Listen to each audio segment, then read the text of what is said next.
Hello, happy Canada Day and welcome to your wine club video for July. So I'm gonna do a quick pan here.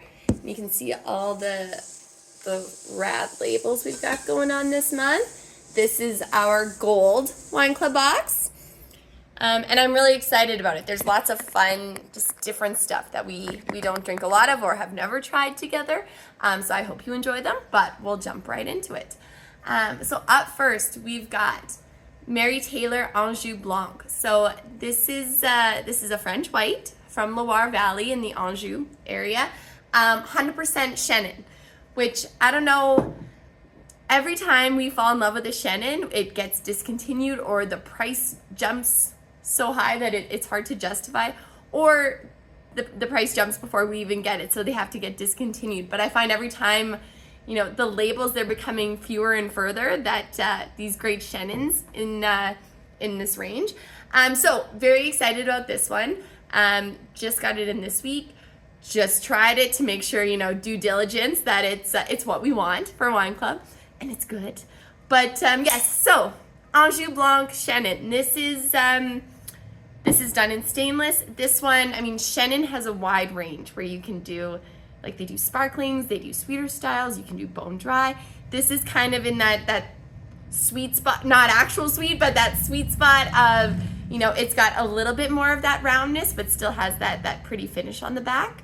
You know, this one has notes of apples, white lilies. It's definitely kind of a rounder style white. So good on its own, easy drinking for patio season. Would be good, you know, you could get away with something with a little bit of spice to it.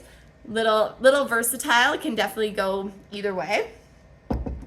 Next, we've got the Kratos from Luigi Maffini. So Kratos, you know, the Greek, what was he? That big Greek guy.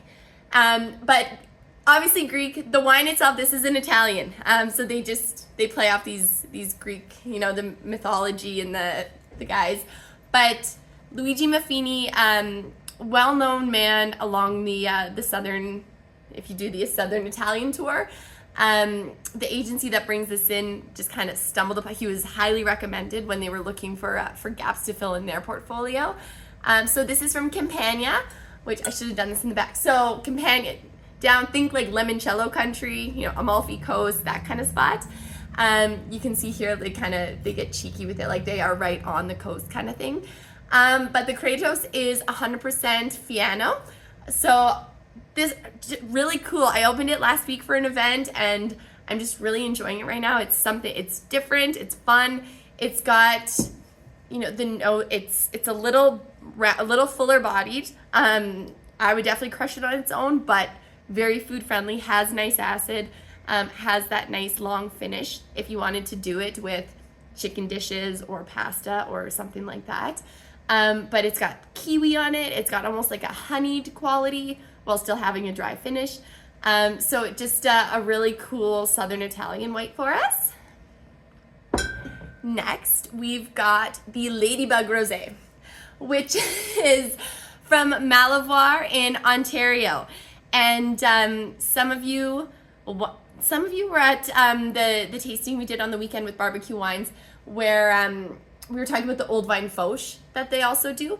But Martin Malivoire was actually a bigwig Hollywood special effects and had a really, you know, colorful past and landed in Ontario, which, you know, one good thing coming out of all this BC back and forth with Alberta is it's really kind of putting more pressure on people to find other Canadian wines for us that are yummy and good to enjoy and come in at a price point that people are comfortable with. And I really think Malivoire is doing a good job with that. So newer to us, but rosé from Ontario, you know, from Niagara Peninsula, VQA, a blend of Cabernet Franc dominant with Gamay and Pinot Noir. So this one, I mean, it's got the nice dry finish, but you get that big, bright, you know, Canadian style fruit forward on the nose rosé with the watermelon, the raspberries and strawberries. So it's yummy. It's definitely a patio sipper, or again, obviously, if you want to put it with food, you totally can. A salad, like something with some feta and some fat, you know, a little bit more of a weightier salad would be cool, or some appies, or throw some soda in and do it as a spritz. But the cute little Ladybug Rosé. And now we'll jump into the reds, which I didn't realize how off the beaten path I was going, but stuff that we don't normally drink, which is always fun and the point of Wine Club. So the first one is I Heart Pizza from Richvale in Central Coast, California.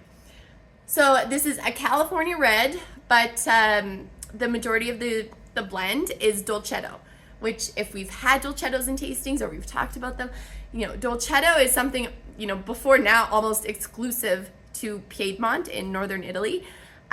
This is, you know, that light, fresh, mineral style, juicy red, while, you know, the Barolos and the Barbarescos, they take on a different personality in Piedmont.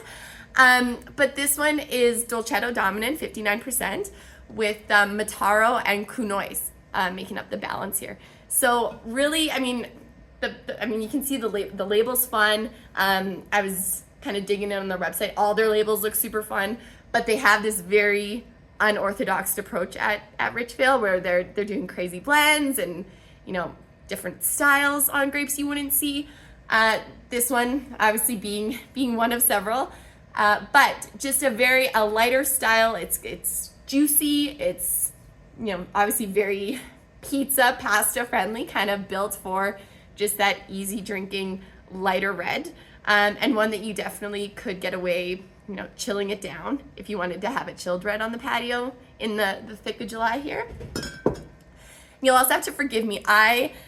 My phone took a little bit of a tumble earlier. It was either Vinny fell off the counter or the phone did. So all I can see is a spider. So I hope the labels are doing justice. Up next, we've got the Presqu'île. So this is also Californian. Hi.